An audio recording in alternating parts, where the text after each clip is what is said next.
चाहत तू मेरी पहली, पहला है प्यार मेरा, तुझसे आबाद जैसे दिल का करार मेरा, हर पल रहे साथ तेरा, हाथों में हो हाथ तेरा।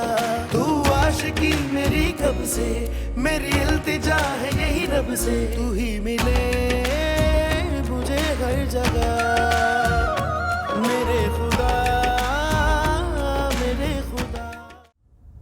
خدا رو شکر که شهناز از قبل بهتره، وگرنه با اون حمله قلبی که اون داشت من که خیلی ترسیدم. خانم، اون شوکی که بهش وارد شد کوچیک نبود. آره، زخمی که آدمای نزدیکی میزنن خیلی بدتره.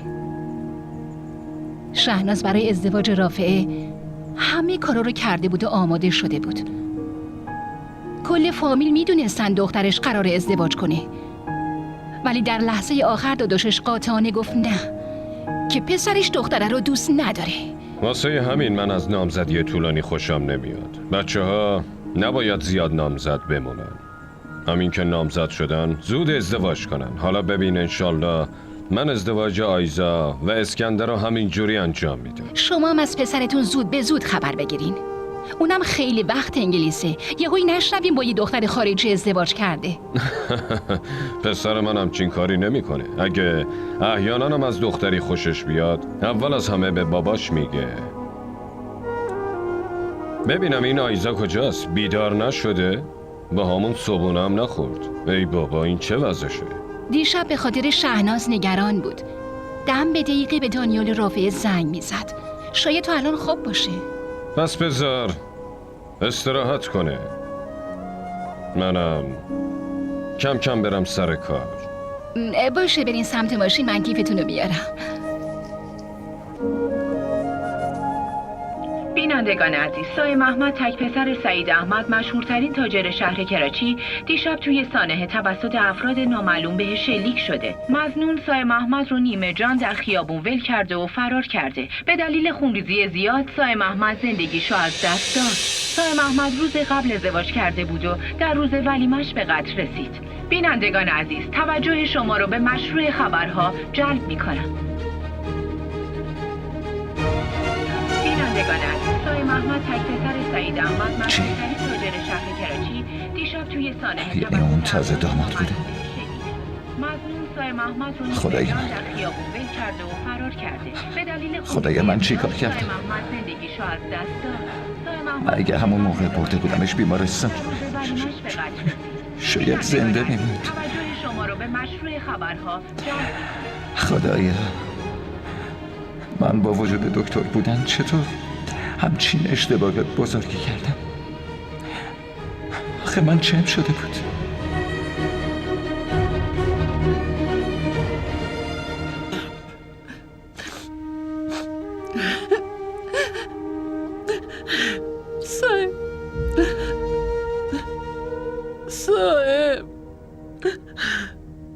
صاحب چشاتو باز کن.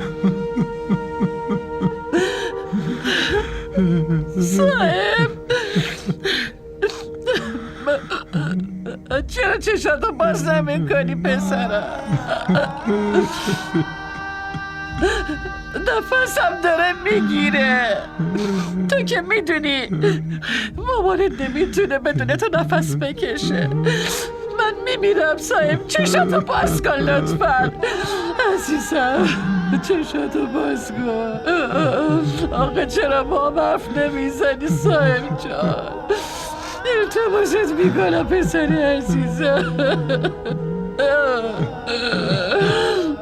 چطور میتونه من اینجا ول کنی؟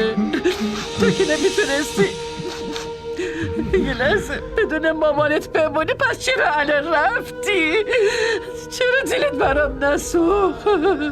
پسر گلم من گریه میکنم و الان بیقرارتم. چرا صاحب؟ صاحب من بدون تو میمیرم صاحب. من نمیتونم دوری تو تحمل کنم پسرم. پاشو. نمیتونم. مامان اون صداتون رو نمیشنوه، صاحب دیگه من که از نمیبیندتون. خوشحالی- داداش ما رو فل کرد رفت. صاحب من که از خوشحالیت خوشحال بودم صاحب، ولی تو چرا با من این کاره کردی؟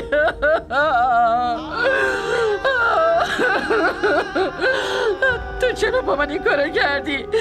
من که از خوشحالیت خوشحال بودم پسر نازنینم، اما تو چه کار کردین؟ تو نمیتونی همچین کاری کنی. پاشو صاحب، پاشو صاحب، پاشو. ای خدا، ببین مادر و خواهرش چقدر بیقرارشن. چطور نباشن؟ جوون دست گلشون مرده. خدا اینجور غما به کسی نده. تازه یه روز از عروسیش گذشته بود. وای وای، بیچاره خواهرش هم نتونست عروسی داداشش رو جشن بگیره. داداشش از دنیا رفت.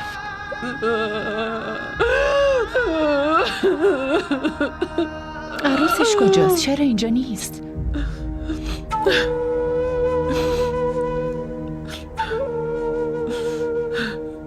اون بیچاره بیاد که چی بشه؟ آخه عروس یه روزه شده. جالبه اون کجاست؟ این سر و صدا رو میشنوه. بالاخره چند لحظه باید بیاد پیش جنازه دیگه.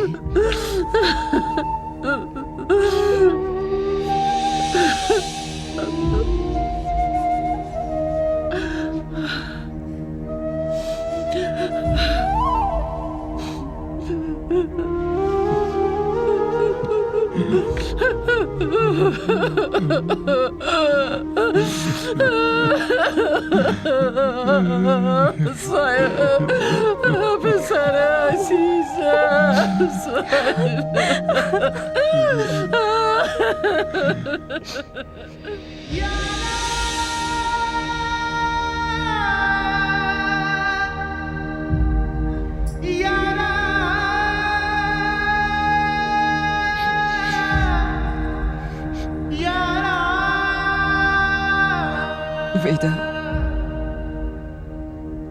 ویدا جان، لباساتو عوض کن عزیزم. اونی که باید تو این لباس میدیدت الان رفته مادر. زود باش، پاشو.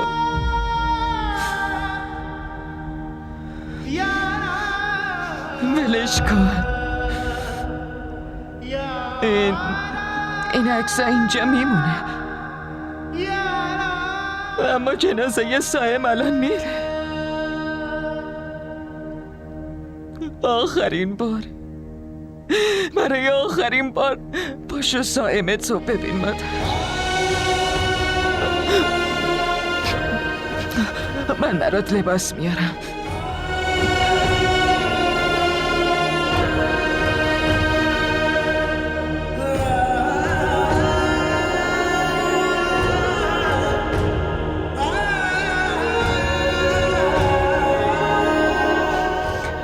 بیا این لباست، پاشو.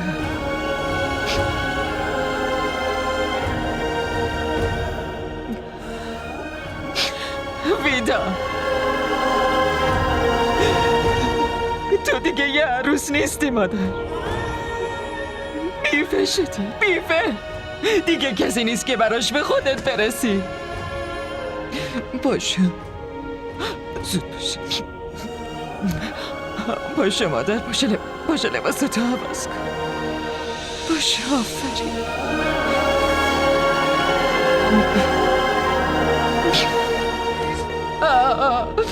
پسر عزیزم، چرا منو تنها گذاشتی؟ من بدون تو چی کار کنم؟ خدایا. ای بابا، عروس سایم کجا مونده؟ اصلا اینجا هست یا نه؟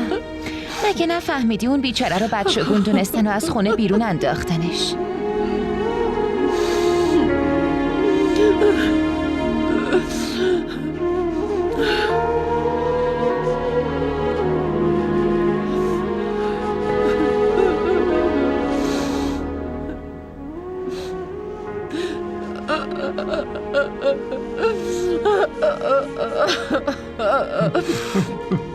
سایم، چرا با من این کاره کردی؟ چرا مادرتو ول کردی رفتی سایم؟ کی پسر منو چش زد؟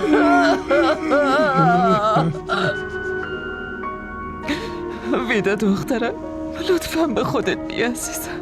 بیا زود باش مادر، لباستو عوض کن. اینو فهموندن نه، بلکه به هوش آوردن نیازه. الان تو بیوه شدی، باید برای اون مرحوم سوگواری کنی. اینو عوض کن، آرایشتو پاک کن. من بیوه نیستم. سائم زنده است. سائم تمومش کن، به خودت بیا، لباستو عوض کن، بیا بیرون. مردم هزار جور حرف میزنن، نشنیدی؟ من میارمش. تو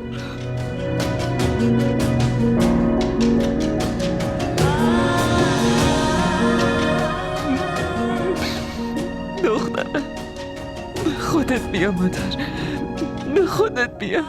بریم برای آخرین بار سایمو ببین. بریم مادر دخترم، بریم لباستو حفظ کن. بیا مادر، بیا. ماشاءالله مامانتون الان خوبن. اینو معجزه خدا بدونین که بعد از یه حمله قلبی بازم سر پا شدن. خب دیگه آقای دکتر، الان دیگه باید بذارین برم. اینجا برای من خیلی دلگیره. نه مامان، الان نمیشه که برین. چرا الان نمیشه برم پسرم؟ من مادر یه دکترم.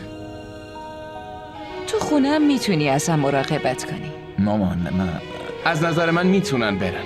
میتونین تو خونه هم مواظبشون باشین. اگه موافقین که من برگه مرخصیشون رو امضا کنم و بدم حساب داری. دانیال پسرم، برو و برگه مرخصیمو با خودت بیار. مامان نگو پسرم، لطفاً چیزی نگو، خواهش میکنم. من دلم تنگ شده. آفرین، برو با آقای دکتر. دکتر لطفاً. چرا اینجا وایستادی؟ با دکتر برو برگه ترخیصمو بیار دیگه.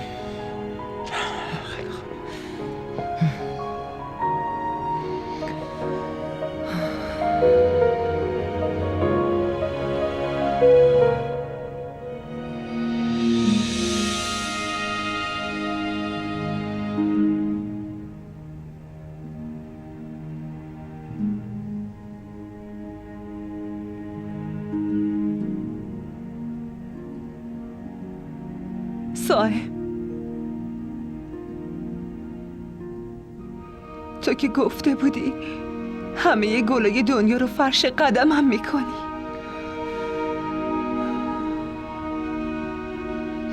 پس چرا این گلا روی جنازه توه؟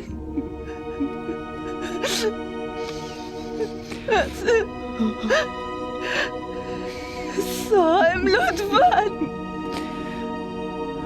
سائم حرف بزن دیگه. تو قول داده بودی همیشه خوشحال نگهم داری. همه خوشحالیای این دنیا تو که گفته بودی طلوع خورشید و با چهره پر لبخندمون میبینیم، مگه نه؟ سائم چشماتو باز کن، منو ببین. مامان بهم قول داده بود. سائم به اینا بگو که اشتباه فکر میکنن، اینا دچار سوء تفاهم شدن.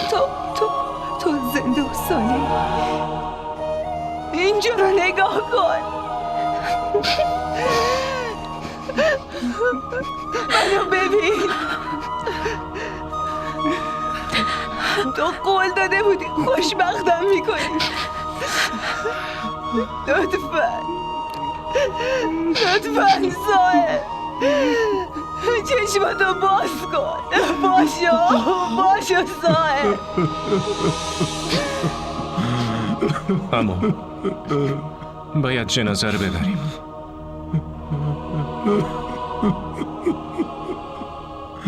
بیاین.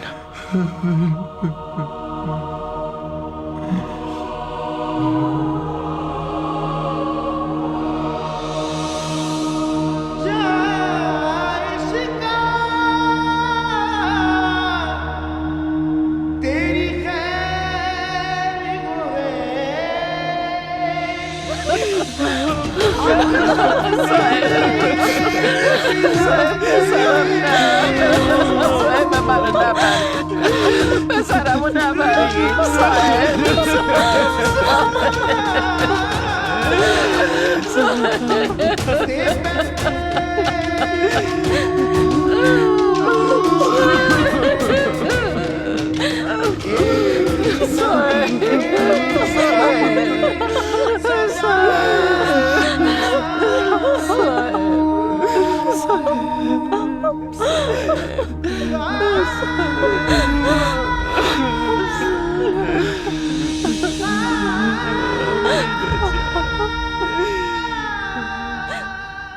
بینندگان عزیز، سایه محمد تک پسر سعید احمد مشهورترین تاجر شهر کراچی دیشب توی سانحه توسط افراد نامعلوم بهش شلیک شده. مظنون سایه محمد رو نیمه جان در خیابون ول کرده و فرار کرده. به دلیل خونریزی زیاد سایه محمد زندگیشو از دست داد.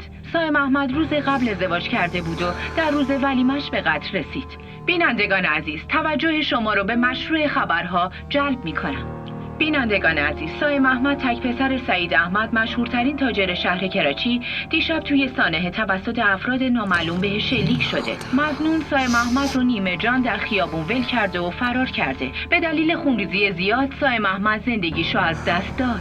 سایه محمد روز قبل ازدواج کرده بود و در روز ولیمش به قتل رسید. بینندگان عزیز، توجه شما رو به مشروع خبرها جلب می‌کنم. رافع، نمیتونم تحملش کنم، خاموشش کن. چشم.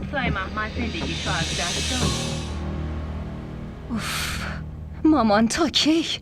آخه تا کی اینجوری افراد بیگناه نصف جون توسط یه سری عوضی وسط خیابون رها میشن؟ مطمئنم که جای همه اینا ته جهنمه. تونستن عروسه یه شب رو بیوه کنن و یه مادر رو داغدار کنن. مامان، من که اصلا نمیفهمم. آخه اون آدما کی بودن که واسه یه طمع کوچیک جونی که بیگناهو گرفتن؟ همه یه عمرشون در حسرت یک آرامش میمونن. مطمئنم بمیرنم میرن جهنم. کاش یکی به موقع اونجا میرسید، نجاتش میداد، تا خانواده‌اش اینجوری عزادار نمیشدن. آره.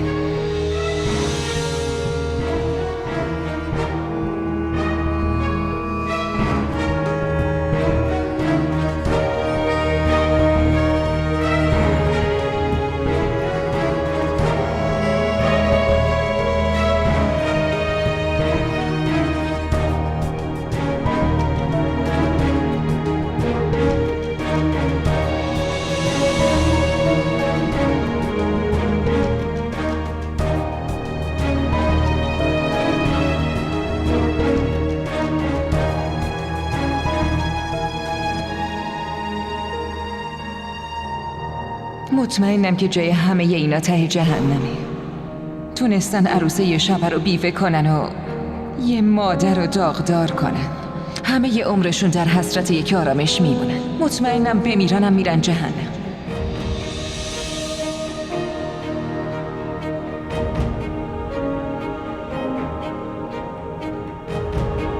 نه باشه دوست من، تلاش کن تو میتونی. تلاش کن، من مامانم مریض شده، باید زودتر برم پیشش.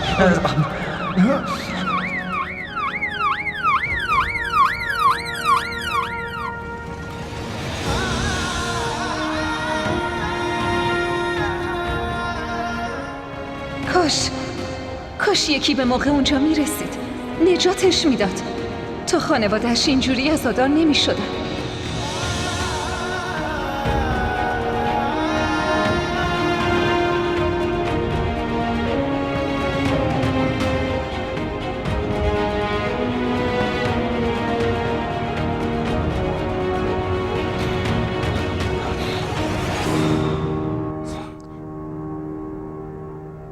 آبجی، فشار خون خاله پایینه. به نظر من یه 2 روزی باید بیمارستان بستری شه تا حالش خوب شه. بیمارستان؟ موضوع نگران کننده ایه؟ چرا بیمارستان بستریش کنیم؟ نه، موضوع نگران کننده ای نیست. فقط باید 1-2 روز تحت مراقبت باشه که فشار خونش عادی بشه و دوباره سلامت شه. باشه پسرم، بستریش میکنیم حتما. سعید آقا، چی دارین میگی؟ من هیچیم نشده. من خوبم. پسرم اگه بیاد خونه و منو نبینه حتما نگرانم میشه. مامان این چه حرفیه که میزنی؟ به خودتون بیاین. سایم دیگه اینجا نیست. داداشم دیگه نمیاد. اما من بیرون نشستم، اگه چیزی شد بهم بگین. بسیار خوب، ممنونم عزیزم.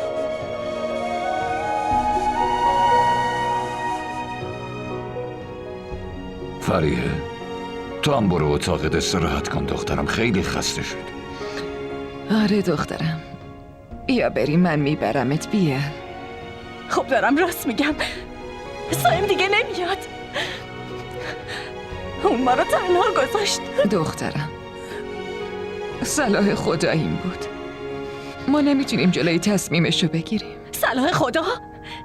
به خاطر به جا آوردن خواسته های دخترتون داداش من از این دنیا رفت.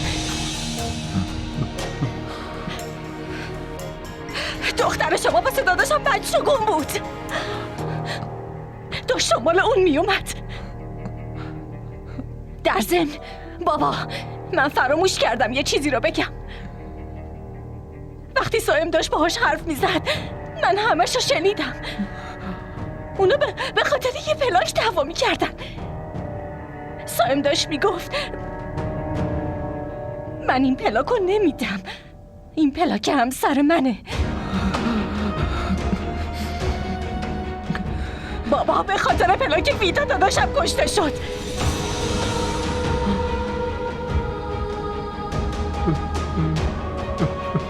همون لحظه اونا به داداشم شلیک کردن. داشت دنبال اون میومد. در ضمن بابا، من فراموش کردم یه چیزی رو بگم. وقتی سایم داشت باهاش حرف میزد من همش رو شنیدم. اونا به خاطر یه پلاک دعوا میکردن. سایم میگفت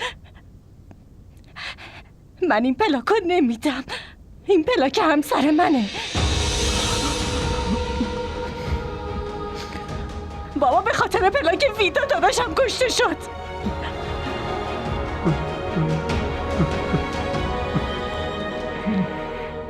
همون لحظه اونا به داداشم شلیک کردن.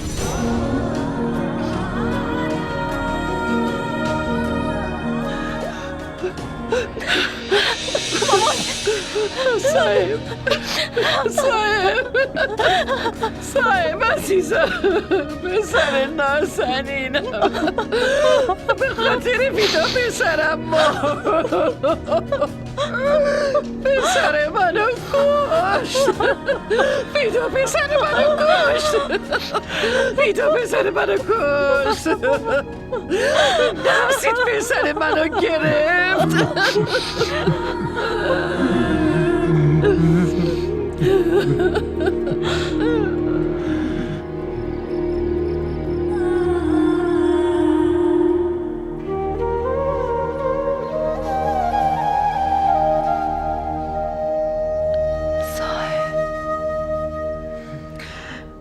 سایم.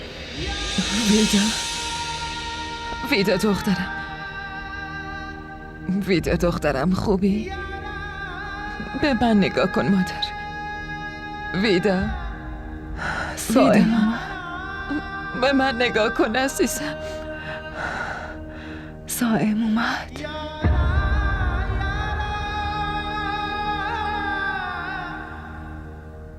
سایم نیومد مامان. سایم نمیاد. سایم الان رفته، من چی رو ببینم؟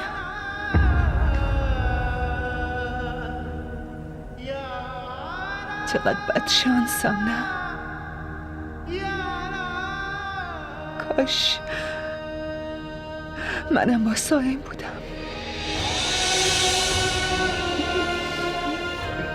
کاش منم با خودش میبرد مامان. مگه نه؟ اونا منم با سایم میکشتم. الان مجبور نبودم بدون اون زندگی کنم.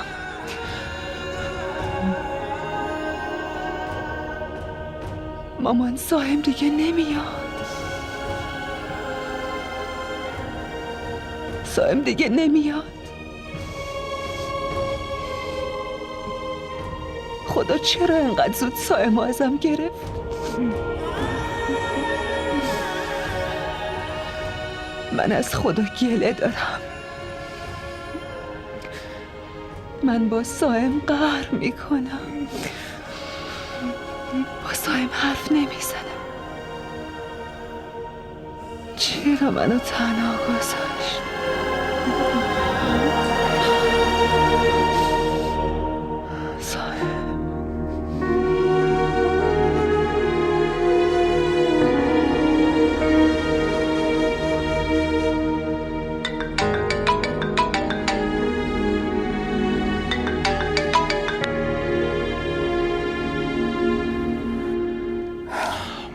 الو، حالت چطوره؟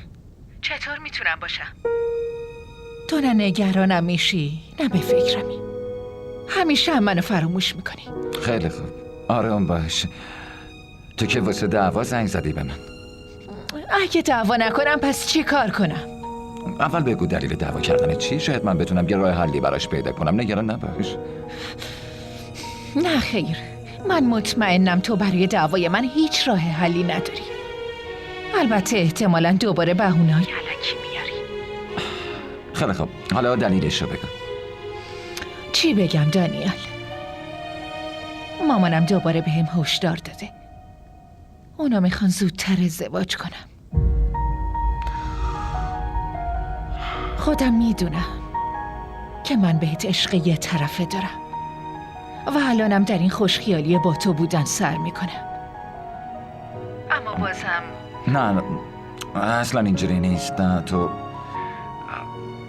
تو دختر خوبی هستی. منم واقعا ازت خوشم میاد. خوشت میاد؟ ببین آیزا، من فعلا میخوام رو کارم تمرکز کنم. همین. تو که اوضاع منو میدونی. به خاطر قضیه رافعه هم تو خونه خیلی نگرانیه.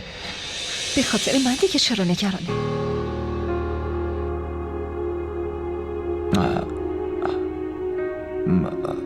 آیزا، من بعدم به زنگ میزنم. الو؟ من هر وقت از عشق و ازدواج حرف میزنم دانیال هیچ وقت بهم جواب درستی نمیده. نکنه یکی دیگر رو... نه دانیال بدون من یکی دیگر رو چطور؟ آخه چطور؟ نه.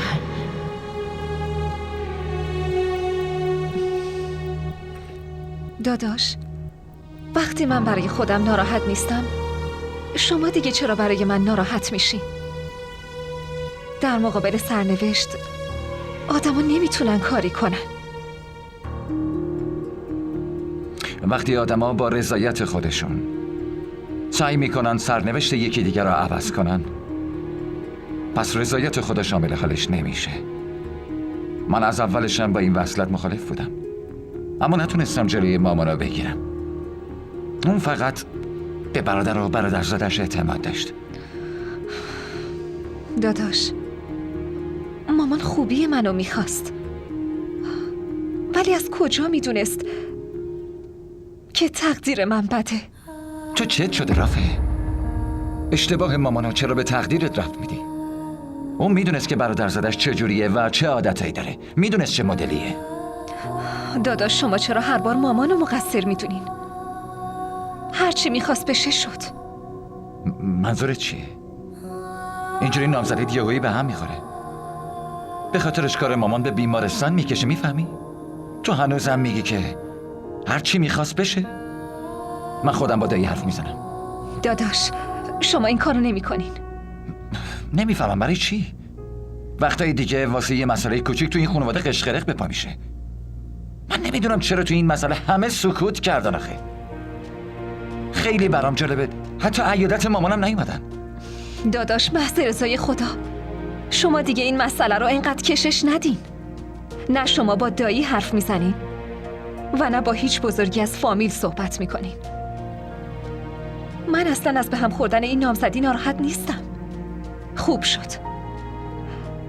شد که به موقع تونستیم بفهمیم چه آدمیه.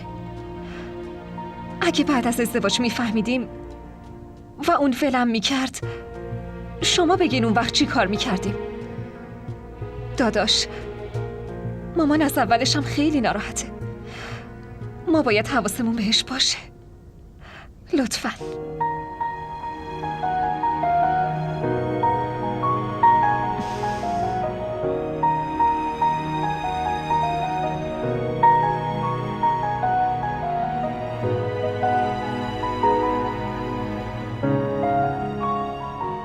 سعید، شما واسه چند روزی ویدا رو بفرستیم بالا. ولی نسیم اون تو عده‌شه آخه.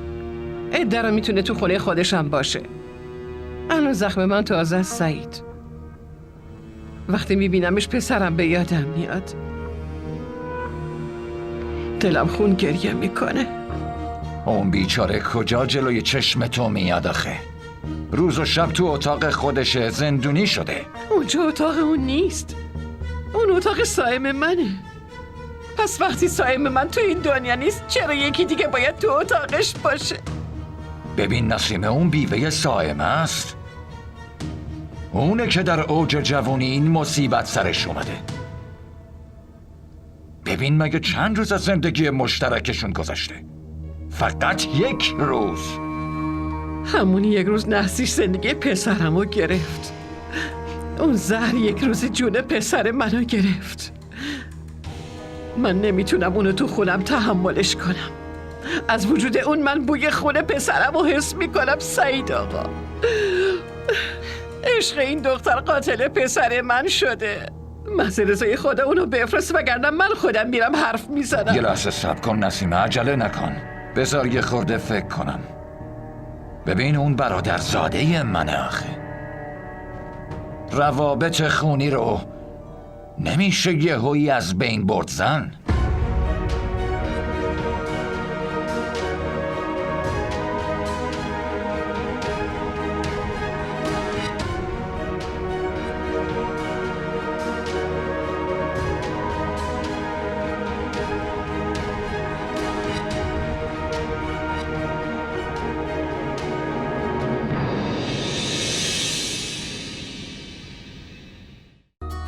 चाहत तू मेरी पहला है प्यार मेरा, तुझसे आबाद जैसे दिल का करार मेरा, हर पल रहे साथ तेरा, हाथों में हो हाथ तेरा।